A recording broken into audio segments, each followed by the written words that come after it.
about the downsides of the BDR motion from a financial perspective. Like, people say, oh, SDRs are dead and AI is killing SDRs. And I don't think that's true at all. I think if anything, AI enrichment is going to help SDRs do more.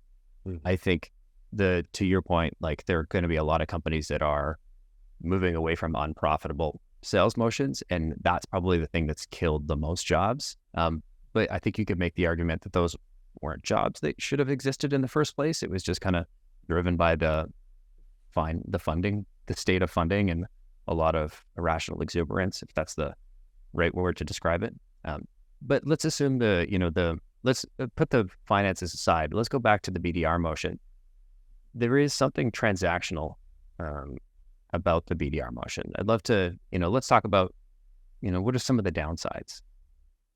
Yeah. Well, first of all, I mean, I agree with you. I mean, I'm not a subject matter expert on this, as I'm not on those things, but I would presume that AI, it's not about replacement, it's about augmentation, right? It's just like in other areas of our lives, how's it going to make what we do day to day just a little bit more efficient? And I personally believe that's what's going to happen with BDR teams.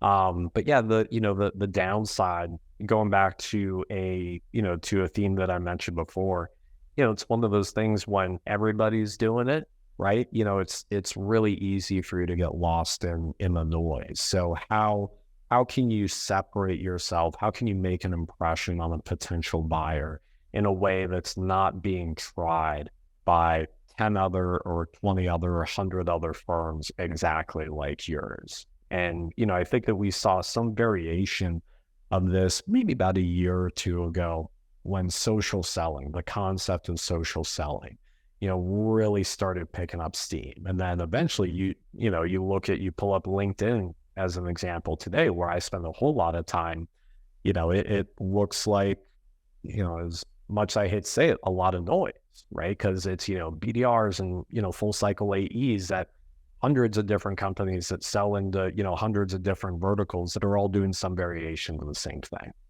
Right. I think that is a good microcosm for the BDR function in general, and the struggle that it's going to constantly run into, right? Even if we get to a point where, as you and I presume, AI is just augmenting a BDR and SDR team to be more efficient in their roles, it's probably only going to take maybe a year or two before it's like, okay, well, every firm now operates in this way. So it's always this game of like, okay, what can we do to stay one step ahead of the competition, so to speak? And, when we talk about one step ahead, that is defined just getting somebody's attention, right? In an environment where, attention is critical, and it's easy for potential buyers to get distracted because everybody just looks like you.